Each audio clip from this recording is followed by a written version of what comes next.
कहानी शुरू होती है एक छोटे से गांव जिसका नाम था शिवपुरा।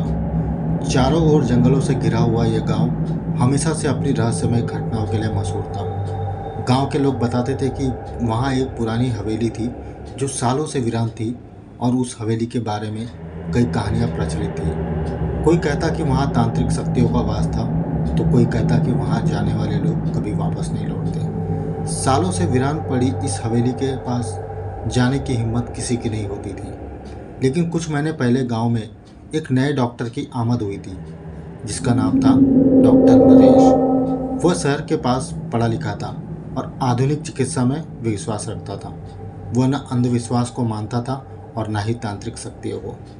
गांव के लोग जब भी उसे हवेली के बारे में बात करते तो वो हंसी में उड़ा देता। डॉक्टर नरेश के लिए यह सब एक सिर्फ गांव वालों की गढ़ी हुई कहानियां थी, लेकिन गांव के लोग उसके आत्मविश्वास और आधुनिक सोच से बहुत प्रभावित थे। एक दिन गांव के मुखिया ने डॉक्टर से कहा, डॉक्टर साहब, आप चाहे जितने भी पढ़े लिखे हो, लेकिन उस हवेली के पास रहस्यों को नज़रअंदाज मत कीजिए।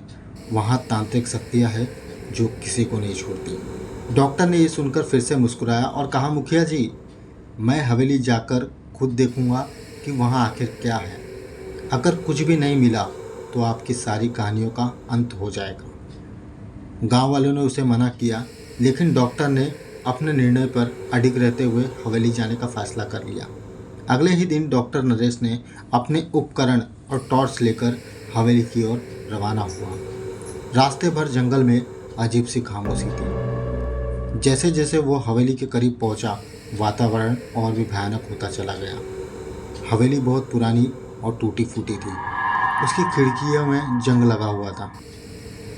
डॉक्टर ने अपनी टॉर्च जलाते हुए अंदर कदम रखा। हर तरफ अंधेरा और धूल जमा था।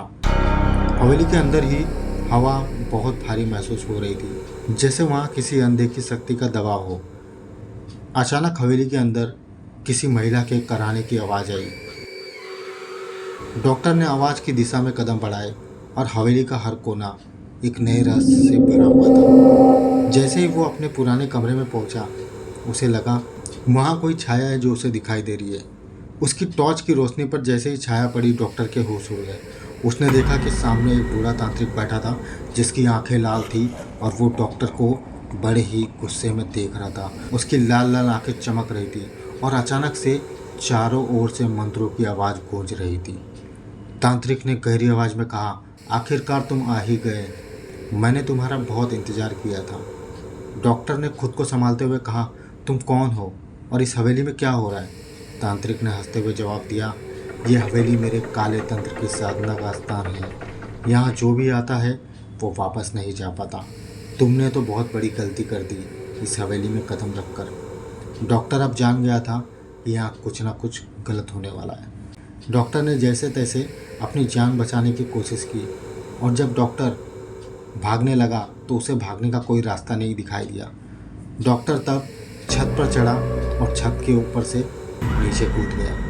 कूदने के बाद डॉक्टर ने पाया कि वो सुरक्षित है और वो भागते भागते गांव की तरफ भागने लगा। जब वो गांव की तरफ भागा तो गांव की तरफ वो पहुंचा तो उसने देखा कि गांव वाले कुछ आपस में खड़े रहकर बात कर रहे थे। वो जाकर गांव वालों को कहने लगा कि मैं उस हवेली में जाकर आ गया, लेकिन वहाँ पर तो ऐसा कुछ नहीं है। लेकिन गांव वाले जैसे मानो उसकी बात को सुन ही नहीं रहे थे।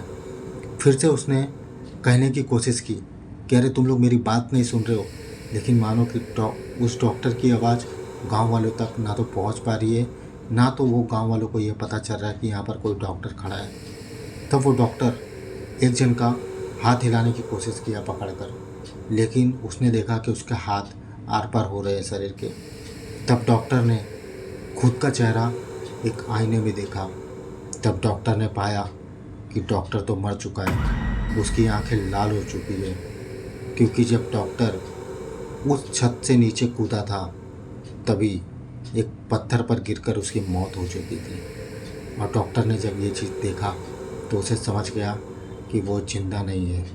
कहते हैं दोस्तों कि कभी भी किसी भी शक्तियों का मजाक नहीं उड़ाना चाहिए।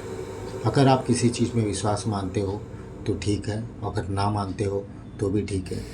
अगर आपको ये वीडियो पसंद आया हो तो चैनल को अभी सब्सक्राइब कर लो, क्योंकि ऐसी ढेर सारी कहानियाँ हम लेकर आते रहेंगे। मिलते हैं अगले वीडियो में। धन्यवाद।